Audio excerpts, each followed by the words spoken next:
Well, short resume, not too many titles. It means a businessman in government. Okay, not too many others.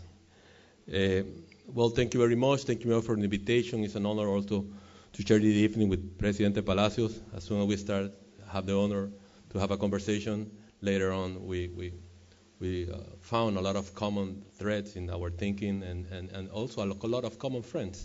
Because Latin America is a big place, but it's also a small place.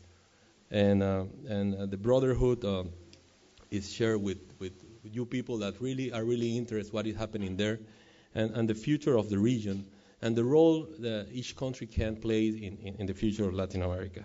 So thank you very much for the invitation, and the Panamanian Embassy, also the Panamanian Ambassador, for the invitation.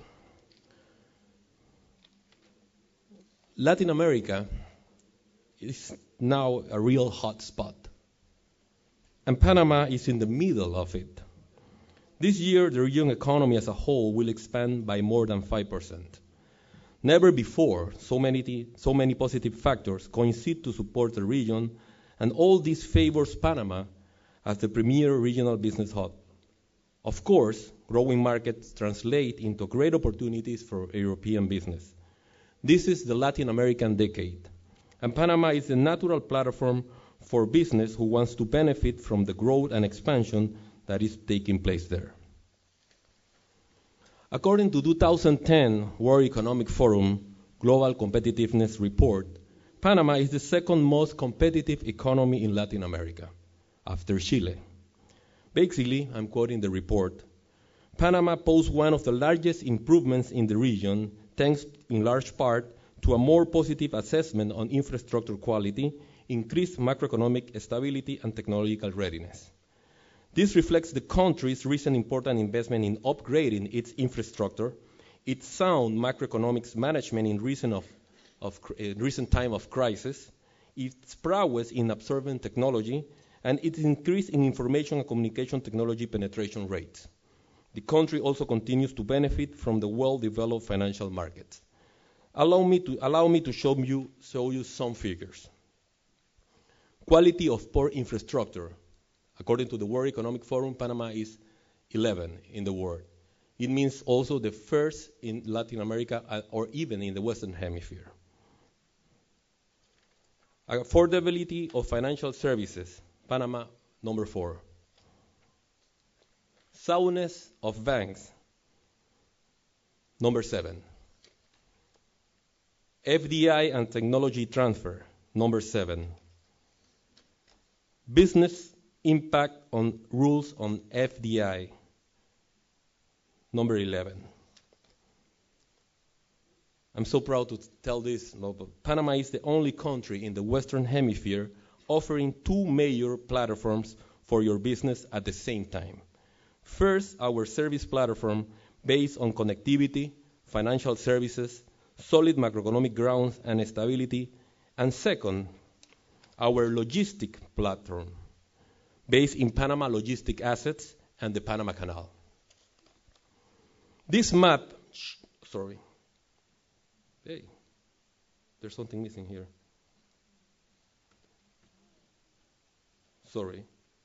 Well, Panama ports are connected through the Panama Canal and have daily vessels on the regular basis.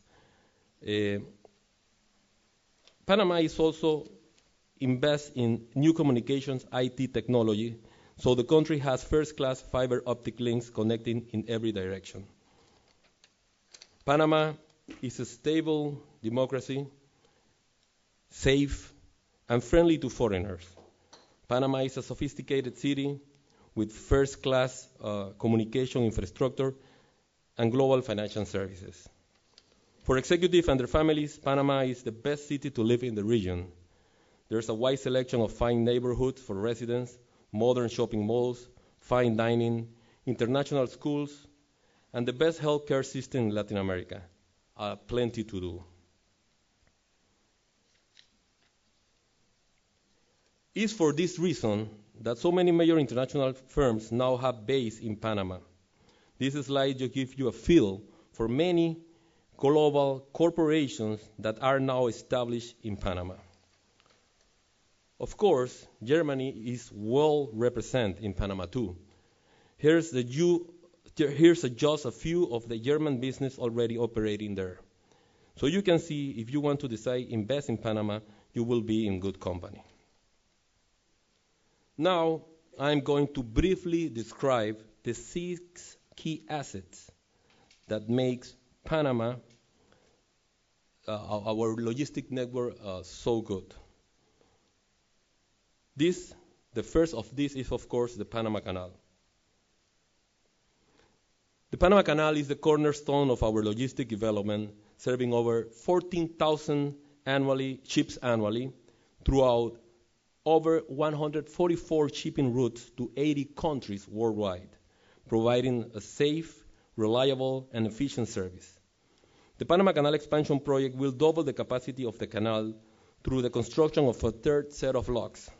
The estimated cost of the Panama Canal expansion is around $5.3 billion. When complete in 2014, the new capacity will allow post-Panamax vessels to transit across the waterway. Just to give you an idea of how the vessel size have changed over the years, the pictures to the left date back on 1914, and the ones at the right shows the vessels that transit today. There is only a distance of 2 feet between the vessel sides and the locks chambers. This definitely puts pressure on the use of resources needed to perform the transit. The main limitation that the canal places on shipping is the dimension of the locks. The expanded canal will allow the transit of larger and bigger vessels with a beam of 19 meters and a draft of 49 meters and a draft of 15 meters. Currently, the bigger container ship that can transit the locks can carry 4,400 TEUs. With the new canal, they will be able to carry 12,600 TEU and more. Even there are some new vessels talking about 14,000 TEUs. The main project components include the construction of a new locks with water-saving basins in the Atlantic and the Pacific, the deepening of canal entrance in the Atlantic and the Pacific, the creation of a 6.4 kilometer channel that will join the new Pacific locks with the Kailar Cut, the deepening of the Gatun and Culebra Cut navigational channels, and the work to increase maximum operating level of Gatun lakes. This is a rendering of how the new locks in the Pacific will look like. The new locks in the Atlantic will be located in the place highlighted in yellow, where the United States was planning to build a third set of locks in 1936, but had to cancel the project when it got involved in World War II.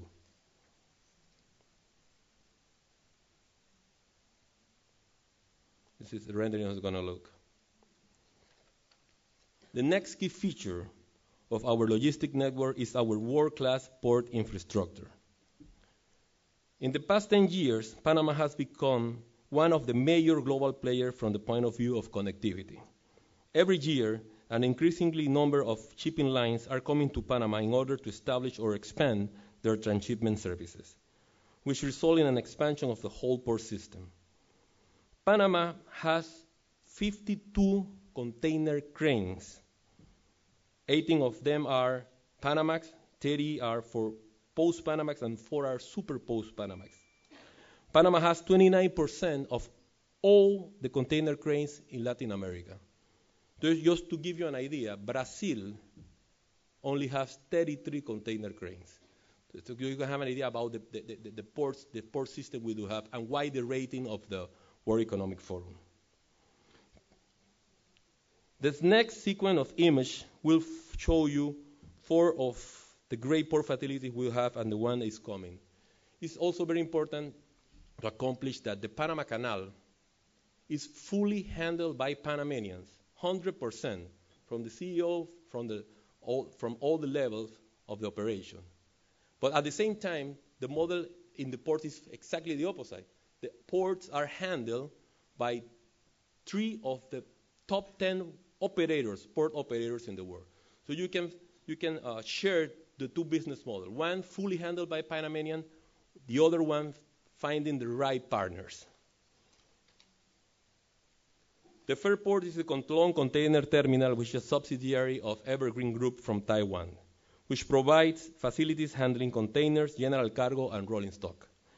In 2010, Colón Container Terminal moved a total of 500,000 TEUs, representing 16.1% increase against 2009. Panama Ports, Cristobal, a Hutchinson port and a subsidiary of the multinational conglomerate Hutchinson Whampoa Limited, moved a total number of 600 TEUs in 2010, representing a 94% increase against 2009. Panama Ports Company started the process of transforming the quays and adapting them to the new world trade operations. The expansion of the Port of Cristobal will offer its customer 2 new granted cranes, providing an installed capacity of 1.5 million TEUs. The other port in the Atlantic side is the MIT, a USA car export facilities which allows shippers to establish multi-country distribution point in Panama to the Caribbean and South American markets. MIT serves multinational companies by providing, and this is very important, commercial facilities to cargo, sorting, grading, packing, and repacking, labeling, storage, transit, and assembly. MIT transported in 2010 a total of 1.5 million TEUs, representing an increase of 13.8%. The Port of Balboa, in the Pacific side, registered the biggest amount of container movement in 2010, with a total of 2.7 million TEUs, representing a 37% increase against 2009.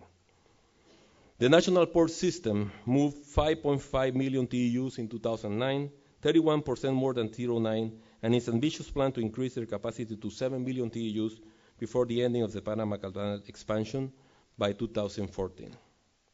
And a new port is coming in the Pacific side, in the Pacific entrance of the canal, is the PSA, Port of Singapore International Terminal, 500,000 TEUs, with a 70 million investment and 20 years concession. Following the expansion of the Panama Canal and the development of Panama hub ports, the entire shipping system in the region may be transformed. The emerging system will be based on intersection of east and west and north and south services in a radiating fashion similar to that common in air services. Next, let me explain a little about Colón Free Zone. Colón Free Zone is a warehousing and distribution center that is the second largest free zone in the world after Hong Kong, covering almost 700 hectares of showrooms and warehouses and reaching over $21 billion revenues last year, 2010. Colón Free Zone has strong trading links with the global production facilities and regional markets. Additionally, the Panama Canal Railroad provides an efficient transshipment service between Atlantic and Pacific ports and complements the existing transportation infrastructure provided by the canal, moving containers from port to port in the Pacific and in the Atlantic without touching the tax territory. Panama is the only place in the world where it's possible to transship containers in bond from Atlantic to Pacific in a couple of hours. Basically, it's a free zone on rails. The next component is our international airport.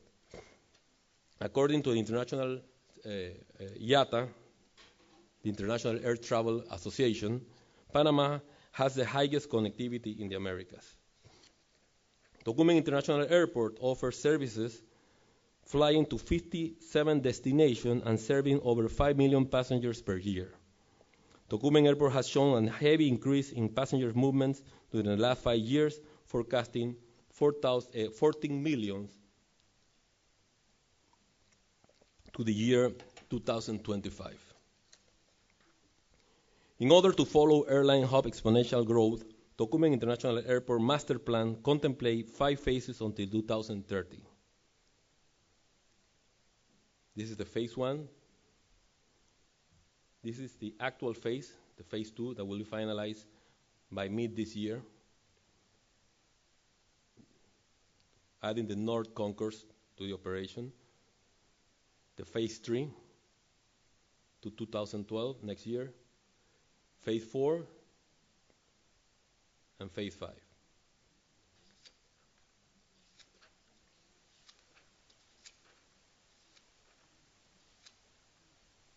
Alongside these new airport facilities, we are planning a new airport business-related business park. This computer-generated image will give you a feel for what is proposed and how the area may look in a few years' time. Okay, just give me a couple of minutes more. Let me finalize with the next and final element of our strategy of logistic assets. That is special economic areas. The biggest of these is, of course, the whole new city we are developing with London and Regional under the title of Panama Pacifico. Panama Pacifico, located just 15 minutes from downtown Panama City, is transforming the former Howard U.S. Air Force Base into a master planned community with business parks, new residents, and community amenities. I'm trying to find a pointer. So you can see the airport, the former U.S. base airport, and then it's the Panama City, and then the Panama Canal. Panama Pacifico is located on the Pacific Ocean, close to the Panama Canal, and provides home and office location as well as an efficient distribution hub to serve Central America, the Caribbean, North and South America, and the world beyond. Panama Pacifico offers building to international development standards, superior tax and regulatory incentive compared to other Latin American locations, world-class business parks with access to advanced communications, state-of-the-art logistics and manufacturing facilities, new residential communities in a variety of styles, and is able to accommodate business growth and expansion. These are some of the few companies are already installed in Panama Pacifico, which is quite a new development. The question is, are we capable to follow the trend? Do we have the resources? Do we have the fiscal responsibility? Do we have a government committed with the plan of make the Panama a business hub? Well, Panama, we do have a government strategic plan will serve as a roadmap for the execution of social and economic projects for the next 5 years. 4 sectors of the economy has been identified as a growth drivers, given their potential impacts on GDP growth and job creation. These sectors are logistics services that I just mentioned, tourism, that's why we are here also in ITV, agricultural exports, very important to spread the richness across the country and to touch the most needed people, as well, and financial services. We do have a long tradition using the US dollar as a currency and with a very complex and sophisticated banking system following international standards and regulations. To stimulate the development of these sectors, an investment plan of $13.6 billion in social and infrastructure program has been designed. The Presidente Martinelli administration has initiated a $5.8 billion infrastructure program that seeks not only to enhance the logistic capabilities, allocating new investment. This is some of the new programs we are developing. I'm not going to bore you with this. But the most important, we launched this $13.6 billion program in December 2009. And then we got investment grade qualification from Fitch, Standard & Poor's, and Moody's, because we were able to demonstrate that our policies are sustainable, based in resources that we can get from the new fiscal reform we made, and the program has a 5 years financial allocation that guarantee the resources. El desafío, the challenge is to do it, okay? And that's we are so committed to do that. I knew at the beginning of the presentation you said this guy is talking about Panama and Panama, but we are so proud that we have in that little country, because this is the right moment. We have been involved in this business for 500 years. 500 years ago, we moved the silver and the gold from Peru, and we used Panama as a logistic platform. We dropped the cargo, the silver, then we accommodate, we made the repacking. Then by mules, we moved the cargo through the isthmus to the Pacific side, to the Atlantic side, and then we send the goods to Spain. 300 years later, we built up a railroad to move the U.S. Seekers for gold during the gold rush, to moving from the east to the west of the United States. Now, in the same railroad, then we build up the canal. Exactly the same path. The same path that the mule used is the same path that the railroad used, and the same path where the Panama Canal is now. And now we are doing the expansion. We are doing exactly the opposite. We are moving vessels from the west to the east of the United States. But the point is that never before a government elevate all these capacities to a política de Estado. Translation? State policy. To a state policy. And this is the first time that we are committed to elevate logistics as a state policy, sharing with other areas that we have to take care of, tourism, the agriculture, and the financial services. And that's why we are so proud of it. And we are working very hard. And we are sharing with you this experience.